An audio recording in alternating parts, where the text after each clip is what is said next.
I'll be discussing improving security, accountability, and profitability through the use of strong authentication. And we'll discuss what strong authentication is. So the first thing we're going to do is take a look at what is the true cost of fraud. So the first statistic from the American Payroll Association is buddy punching accounts for 5% of overall payroll. That's huge when you think about the dollars involved. I've seen other statistics, they range from anywhere from 4 to 7%. So the next statistic is even uglier. It's a survey of employees that states employees reported stealing an average of 4.5 hours per week.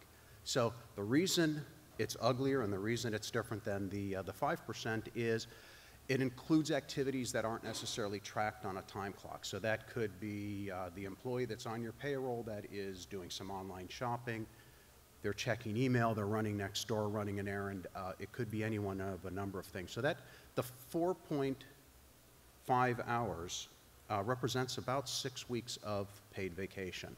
So what we'll do now is we'll take a look at the return on investment calculation. So there's some assumptions. We'll look at the column under the 2%. So 2% rate of buddy punching. We'll assume average pay rate of about $10 an hour. Let's say 100 employees, and let's just call that 10 stores.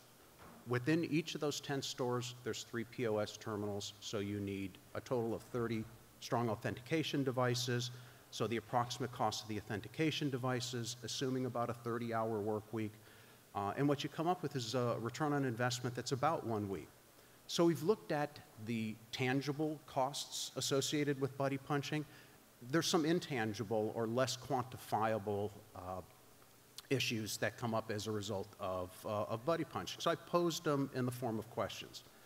Does payroll theft also result in lower customer service and potentially lost sales? So an employee's on your payroll, they're not there to provide service to a customer that's in your store. There could be an impact. So again, posed as a question. You know, is the morale of an honest employee adversely impacted when they see dishonest behavior? That feeling of, it's just not fair. And I think we all are familiar with that feeling. Will the use of strong authentication convey that management is serious about eliminating fraud?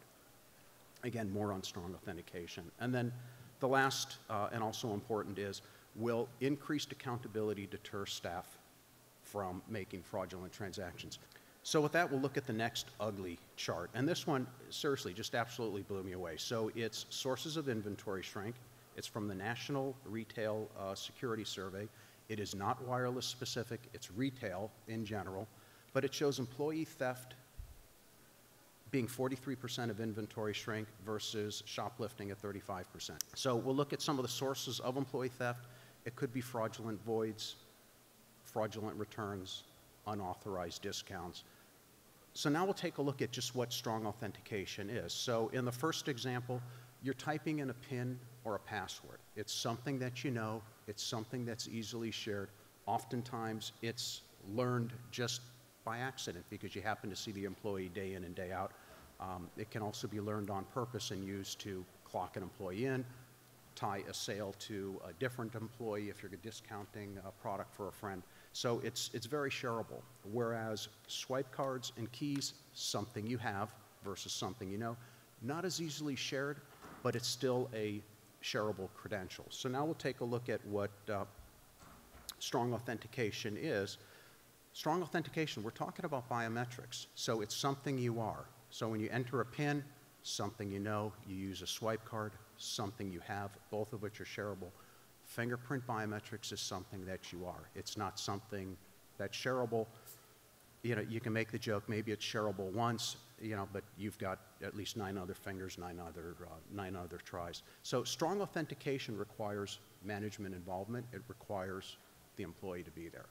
Within IQ metrics, there's logs and reports that show who is the sales associate, who is the manager that did the approval, and what was the form of authentication. And within the RQ4 software, you set what the form of authentication is. So let's just take a look at several of the customer testimonials. So in red, our return on investment was achieved in less than 2 months. So this is from a location with 50 plus retail wireless stores. The second one, Biometrics has eliminated unauthorized management overrides and has stopped time and attendance fraud, resulting in a positive effect on revenues. So the next example, the combined digital persona and IQ metrics solution enables us to drive down our labor costs by reducing buddy punching. And then the last customer testimonial, and I really like this one. It's nearly impossible to police the issue of buddy punching in a distributed retail environment without a system that enables greater accountability. So they talk about that distributed environment, larger environment, and they talk about accountability being the deterrent to fraud. Does Biometrics support RQ4 screen lock? Yes, it does. For anyone that hasn't seen it, while it's not lit up, it's a nice light blue. You know, that is the size of the USB connected strong authentication unit that would be connected to each of the point of sale terminals. Thank you, everybody, for your time.